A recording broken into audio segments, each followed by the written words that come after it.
रानो चिड़िया के दिल में फिक्र थी। वो जानती थी कि इस गर्मी के बाद आने वाली ठंड बहुत जालिम होगी। वो सूखी पत्तियां और गोबर मिट्टी इकट्ठा करके अपने घोंसले को अंदर से गर्म बना रही थी। 2 दिन की मेहनत और फिर मेरा घर हर तूफान के लिए तैयार। ठंड का कोई डर नहीं रहेगा। तभी हरिया तोता और हरियाली तोती फल जमा करते हुए वहाँ से गुजरते हैं। रानो बहन, तुम इतना काम कर रही हो? अभी तो मौसम बहुत खुशनुमा है। हरियाली बहन, यही वक्त है। मैंने हवा का रुख देखा है। पहाड़ पर बादल छाए हैं। कसम से इस बार बर्फ जल्दी आएगी। हमें लापरवाह नहीं होना चाहिए। बात तो सही है। पिछली बार हम मुश्किल में पड़ गए थे। जंगल का सबसे अमीर पक्षी कालू कौवा, जिसे सब कौवा ठाकुर कहते थे, अपने लोहे के घोंसले में बैठा अपनी दौलत पर इतरा रहा था। उसकी पत्नी गोरी कौवी पास बैठी उदास थी। क्या तमाशा है गोरी, देखो वे छोटे पंछी। रानो सबको डरा रही है। कालू जी, रानो सच कह रही होगी। प्रकृति के सामने हमारा गुरूर क्या काम आएगा।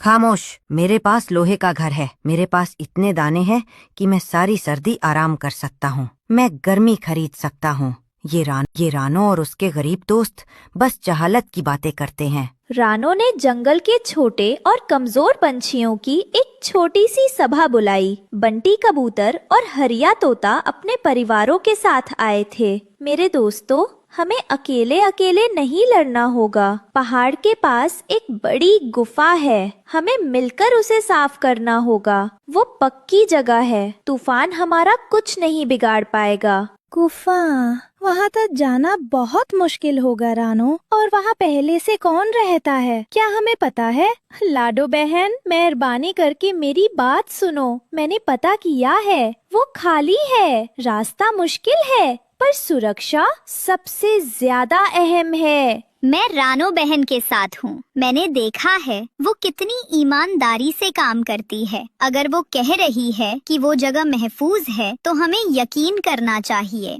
गुफा, वहाँ बहुत ठंड होगी। और कालू ठाकुर क्या कहेगा? रानो बहन की बात में दम है बंटी। अपनी जान से ज्यादा अहम कुछ नहीं। ठाकुर की दौलत हवा को नहीं रोक पाएगी। जैसे ही रानो ने अपना सुझाव खत्म किया, कालू कौवा ठाकुर वहाँ अचानक आ धमका। उसकी आवाज में अहंकार भरा था। ये सलाह गलत है। ये डरपोक लोगों का काम है। ठाकुर जी, तुम सब बेवकूफ हो। मेरी रिया, मैं जंगल के बीच में एक शानदार और बड़ा गर्म हॉल बनाऊंगा। जो मेरे साथ रहेंगे उन्हें शौक से आराम मिलेगा। कालू भाई, वो हॉल अभी अधूरा है। मौसम नहीं मानेगा। मैं ठाकुर हूँ। मेरी दौलत से प्रकृति भी डरती है। जाओ और मेरे हॉल में आओ। बंटी कबूतर डरकर ठाकुर की बात मान लेता है, जबकि हरिया तोता सोच में पड़ जाता है। रानो की चेतावनी और ठाकुर के घमंड के बीच बंटी कबूतर ने ठाकुर कालू का साथ दिया। बंटी जी, मुझे डर लग रहा है। अगर ठाकुर का वादा झूठा निकला।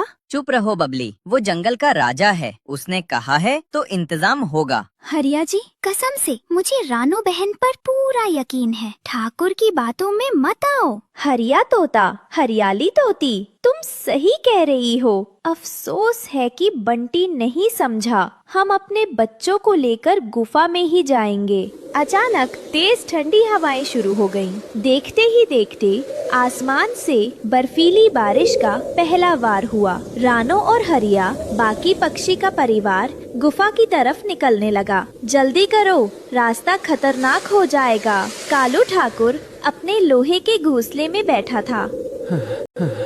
ये ठंड तो कुछ ज्यादा ही है। गोरी, जाकर हॉल में आग जलाओ। हॉल में छत नहीं है कालू जी, वो गीला हो गया होगा। फिर भी जाओ। कालू ठाकुर के आधे अधूरे गर्म हॉल की हालत खराब थी। बर्फीली बारिश और तेज हवाओं से उसका निर्माण कमजोर पड़ गया। ये क्या बकवास है? एक तेज आवाज होती है और हॉल की कमजोर दीवार भर-भरा कर गिर जाती है। मेरी दौलत, मेरा घमंड, मैं बर्बाद हो गया। ये सब आपके अहंकार की सजा है कालू जी, रानो सच कह रही थी। उधर बंटी कबूतर का घोंसला, जो उसने ठाकुर के भरोसे पर मजबूत नहीं किया था, बर्फीली हवाओं का सामना नहीं कर सका। घोंसला तेजी से हिलता है। बंटी जी, बाहर निकलो, ये हमें मार डालेगा। घोंसला तेज हवा से उखड़कर दूर जा गिरता है। बंटी, बबली और उनका बच्चा किसी तरह जान बचाकर एक पेड़ की ओट में छिप जाते हैं। हमने गलत फैसला ले लिया, कोई मदद करो, हमारे बच्चे ठंड से मर रहे हैं। रानो ने गुफा के अंदर सभी परिवारों को सुरक्षित कर दिया था, लेकिन उसे बंटी और उसके परिवार की फिक्र थी।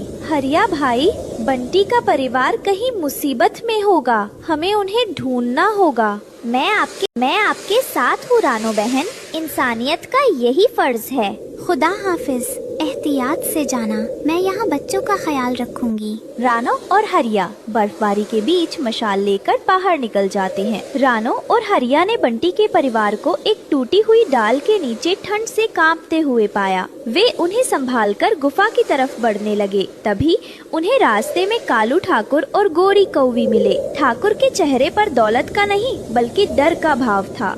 रानो, मुझे माफ कर दो, मेरी सारी दौलत बेकार हो गई, मैं हारा हुआ हूँ। अभी बहस का वक्त नहीं कालू भाई, बंटी और उसके परिवार को सहारा दो जल्दी। कालू ठाकुर पहली बार अपनी ताकत का इस्तेमाल किसी की मदद करने के लिए करता है। वो अपनी बैलगाड़ी निकालता है और सभी उसमें बैठाकर गुफा की ओर निकल जाते हैं। गुफा के अंदर की गर्माहट और सुरक्षा जन्नत जैसी थी। सभी सुरक्षित थे। कालू ठाकुर और बंटी कबूतर एक साथ आग के पास बैठे थे।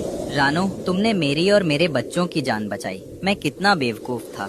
बंटी सही कह रहा है। रानो, तुमने हमें सबक दिया है, असली दौलत ये प्यार है, मिलजुल कर रहना है, मेरा लोहा और मेरा पैसा नहीं। तुम्हारा दिल बहुत साफ है बहन। कुछ महीनों बाद बर्फीली बारिश पूरी तरह रुक चुकी थी। सब बाहर निकले। मेरे दोस्तों, मैंने अहंकार किया, मैंने गुरूर किया। रानो